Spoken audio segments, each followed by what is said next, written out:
एक स्नैक जो बच्चों से लेकर बड़ों तक सबको बहुत पसंद आता है और किटी पार्टी फंक्शन से लेकर सिनेमा घर की सीट तक भी अवेलेबल होता है। हेलो एवरीवन, एक बार फिर से स्वागत है आप सभी का होमी लोबी पर। और आज हम अपने किचन में बनाएंगे सबका मनपसंद स्नैक फ्रेंच फ्राइज।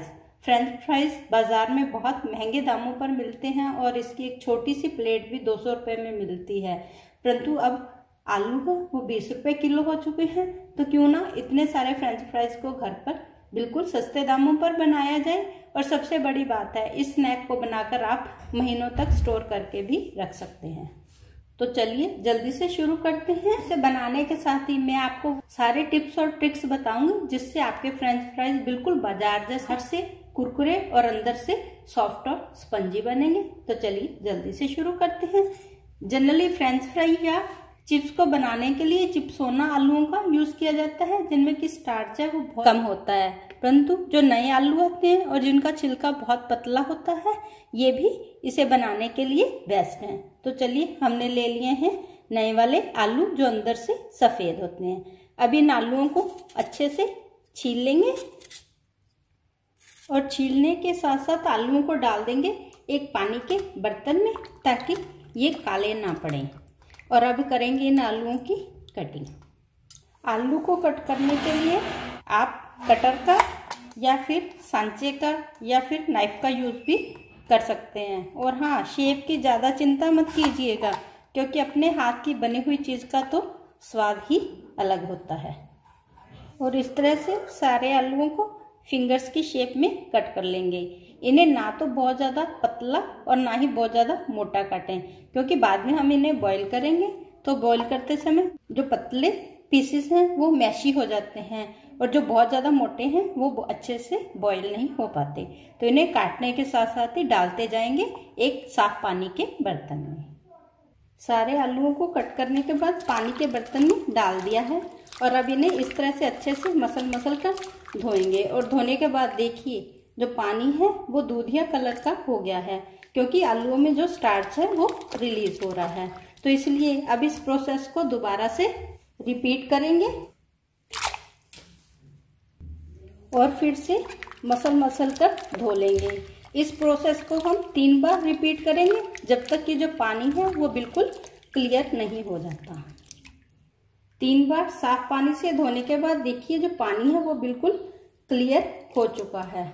एक भगोने में लेंगे पानी, जिसके अंदर डालेंगे 1 टीस्पून नमक। नमक डालने से जब इसमें फ्रेंच फ्राइज को उबालेंगे तो फिर वो उनके अंदर तक हल्का टेस्ट नमक का जाएगा और वो खाने पर फीके फीके नहीं लगेंगे।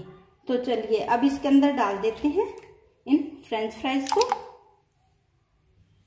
एक बार चम्मच से अच्छे से हिला देंगे और भगोने को गैस पर चढ़ा देंगे। आलूओं को पानी में उबालना नहीं है, बल्कि धीमी आंच पर पकाना है।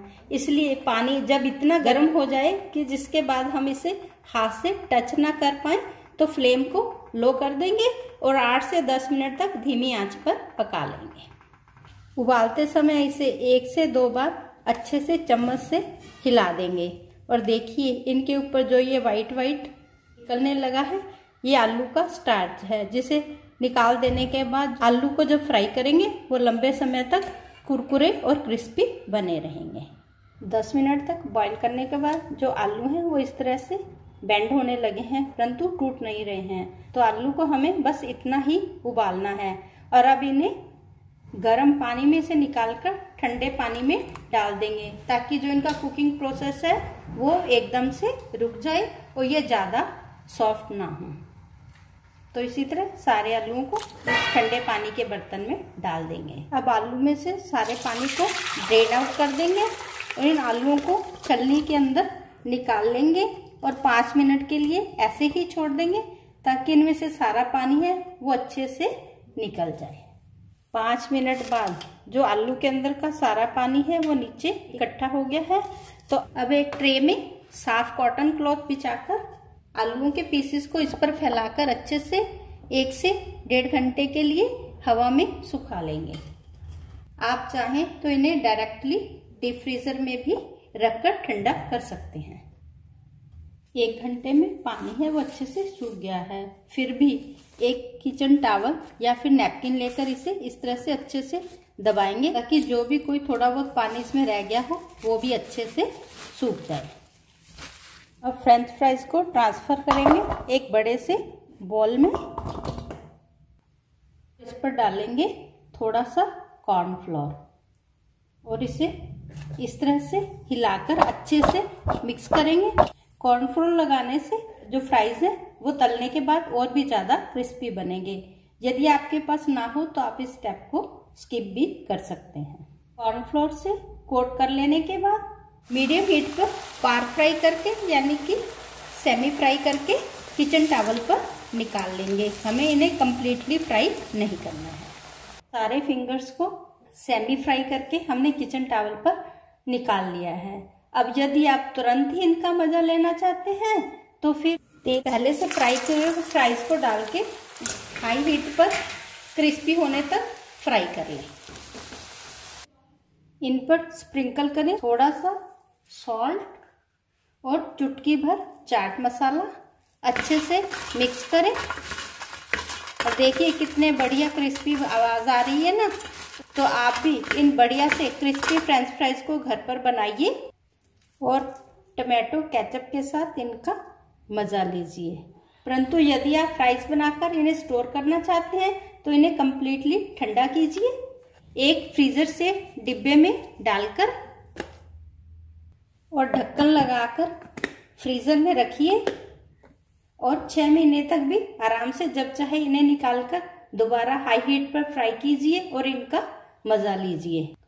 तो आप भी घर पर इन फ्रेंच फ्राइज को बनाइए और चाहे फ्रीज करके या तुरंत ही फ्राई करके झटपट एंजॉय कीजिए। और यदि आपको रेसिपी पसंद आई हो तो please like share and subscribe. आप चाहें तो मुझे इंस्टाग्राम पर भी फॉलो कर सकते हैं।